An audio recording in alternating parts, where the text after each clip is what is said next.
My name is Christiana. I'm a 36-year-old housewife juggling part-time work and raising 2 kids. Life's generally good, but I often find myself frustrated with my husband Billy, who's the same age and works a corporate job. For some reason, Billy always seems to prioritize his mother over our family. If she asks him to help her with her garden on a weekend we had plans, he will change them in a heartbeat. Even on days we were supposed to visit my parents, he would suddenly decide to go shopping with his mom instead. For our child's birthday, he rejected the character cake our kid chose, opting for a fruit tart his mom said was delicious. She said kids need to eat lots of fruits to get their vitamins, he would argue. I would often confront him later, especially when I saw our disappointed child's face. His mother might seem like a loving grandma who adores her son and grandkids, but she clearly enjoys the attention and superiority she feels when Billy prioritizes her. Even if it means our child gets hurt, she would just smile and say, "Sorry dear, grandma's fault." She sometimes acts condescending towards me, making it hard to hear others praise her as a good mother-in-law. Ever since his father passed away, Billy has been spoiling his mother even more, and her attitude has only grown. Amidst all this, our 10th wedding anniversary was approaching. How about a nice dinner at a restaurant for our 10th anniversary? We can leave the kids with your mom or my parents, I suggested. Sounds good. Let's book a fancy place. Remember that restaurant that was on TV? We decided on a high-end restaurant we wouldn't typically visit. Billy seemed excited and quickly called his mom to watch the kids. I was looking forward to our special day, even though it was still 2 months away. On our anniversary, I was getting nervous. Billy, who promised to come straight home from work, was nowhere to be seen. I kept thinking he might have gotten held up, or maybe he forgot, but he did mention it in the morning. I couldn't reach him or his mother, who was supposed to watch the kids. In desperation, I called his office. A woman answered and quickly told me he had already left. I thanked her and hung up, wondering why he couldn't just call. Our kids who knew about our plans kept glancing at the clock, clearly worried. I couldn't take my eyes off the ticking clock. The person who answered the phone right before I called the company earlier should be able to come home already since I went there by bicycle this morning. In this way, I continued to wait for Billy until the very last minute, but it's already at its limit. Our reservation was for 7 p.m., and it was almost time. I called the restaurant to inform them we would be late. "Your party is already here," the hostess said. By himself? As I mentioned earlier, you're already seated with your guest," the hostess said. Who came with him?" "A man in business attire and an older woman. Excuse me, but are you?" I quickly replied, "My mistakes, sorry," and hung up. An older woman? Could it be? I immediately called Billy. When he finally answered, he sounded quite annoyed. What? You've been calling non-stop. "Where are you? You're not at the restaurant, are you?" Yeah, I'm here. Mom really wanted to eat at this place, so I decided to dine with her tonight. We can celebrate our anniversary at that family diner over the weekend. You love their baked rice dish, right? It was indeed his mother. Knowing it was our anniversary dinner and still joining him was audacious of her, but Billy, who took my seat without a word, made me feel more than anger. It was disgust.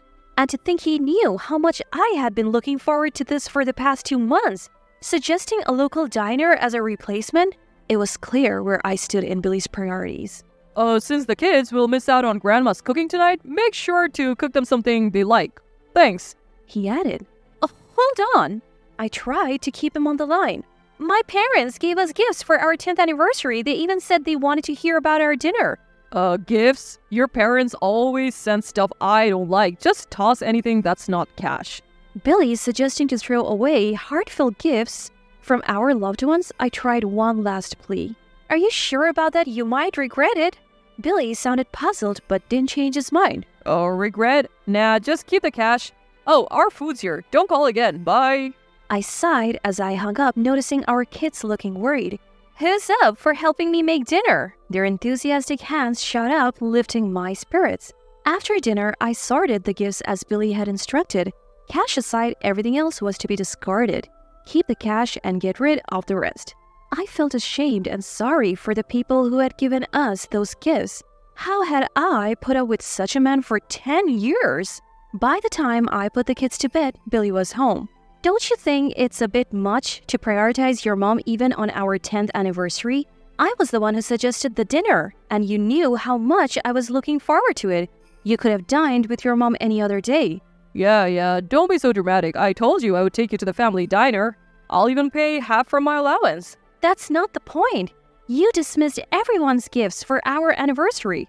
Enough already. I have work tomorrow. Can we just go to bed? Billy didn't want to discuss it further.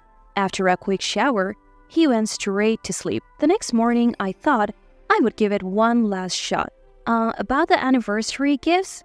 Billy, with a clearly annoyed expression, ignored what I was saying and left the living room.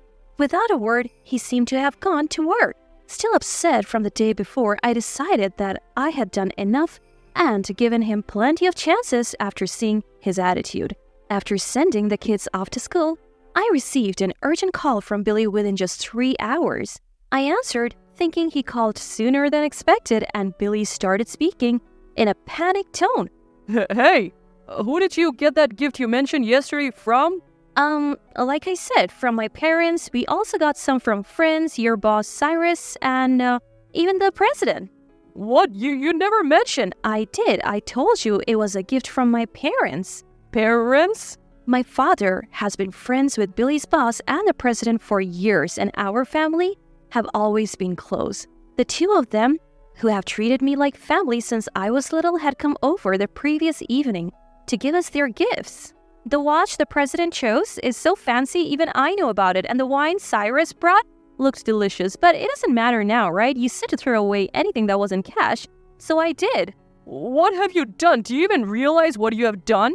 Billy was furious, but I wondered on what grounds he was complaining. I tried to confirm with you if it was really okay, and I tried to talk to you when you came home, and again in the morning. You ignored me, Billy. Don't shift the blame. It's your fault for not listening. I hung up on him. Billy kept calling back, but I ignored all his calls. I might seem childish, but I couldn't contain my anger anymore. When Billy came home, I could hear his heavy footsteps from the entrance as he stormed into the living room. Enough is enough. Give me the gifts now. I told him I had thrown them in the morning trash, and they had already been collected. Billy, angrier than I had ever seen him, shoved me and stomped on the floor. Unbelievable. Can't you tell right from wrong? You knew it was our anniversary dinner, yet you went to a restaurant with your mother? And then telling me to throw away the gifts without even looking at them? I question your sanity. I confronted the yelling Billy. Throughout our heated argument, Billy kept insisting that I was the one in the wrong. You threw them away, so you apologized to them. I've already told everyone at work, so there's nothing we can do now. My anger exploded at Billy's selfish reasoning. Oh, really? Then I would like to apologize directly. Can you ask them to come here? What are you? Billy was visibly shaken by the words not meant for him, especially when he saw the door to the adjacent room open. He grunted in surprise as he faced his boss and the president, who had emerged from the other room. The two of them, having heard Billy's side of the story, found my actions quite out of character and had called to hear my side as well. I decided to tell them everything, including the fact that I had called your office while waiting for Billy to come home. After hearing my explanation, they felt bad that their gifts had caused a misunderstanding between us. They asked to hear our story again, so I invited them over. However, seeing how agitated Billy was when he got home, I asked him to wait in the next room to let him calm down. Billy, consumed by anger, didn't seem to notice their presence. Oh, Mr. President, I'm sorry. Finally, realizing the situation, Billy turned pale, bowed deeply, and apologized to the two of them. He must have realized that he couldn't deny the story I had just shared, especially after trying to pin the blame on me. His previous anger was gone, replaced by deep remorse as he trembled. Lift your head. The president's voice was surprisingly gentle. Hope flickered in Billy's pale eyes. This is a domestic issue, unrelated to work. I won't reprimand you as a president. Yes, added his boss. It won't affect your job performance, but remember, we've been friends with Christina for a long time. We would prefer to keep our distance from you personally from now on. Billy, who had often boasted about his close relationship with them outside of work, looked devastated. How could you? And you, say something. Aren't you embarrassed to involve others in our marital spat? This isn't just a marital spat. You mishandled the gifts we received, and as a result, you lost their trust. And honestly, I don't need a husband who prioritizes his mother over his wife and family, and even tries to blame his mistakes on me. I'm filing for divorce, I declared confidently and left the house, glad that I had sent the kids to my parents' house earlier. Rumors spread at Billy's workplace about our divorce and his changed relationship with his superiors.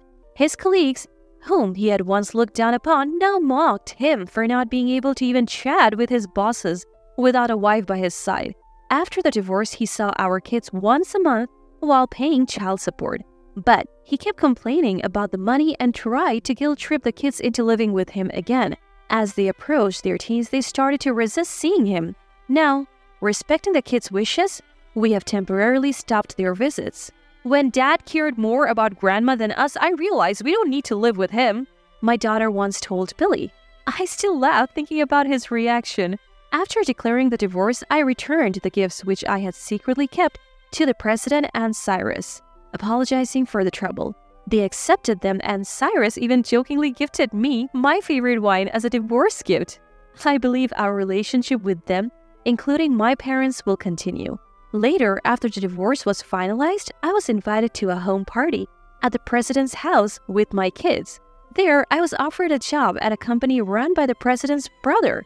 Ignoring all of Billy's annoying attempts at reconciliation, I now work in a supportive environment, and the three of us live happily.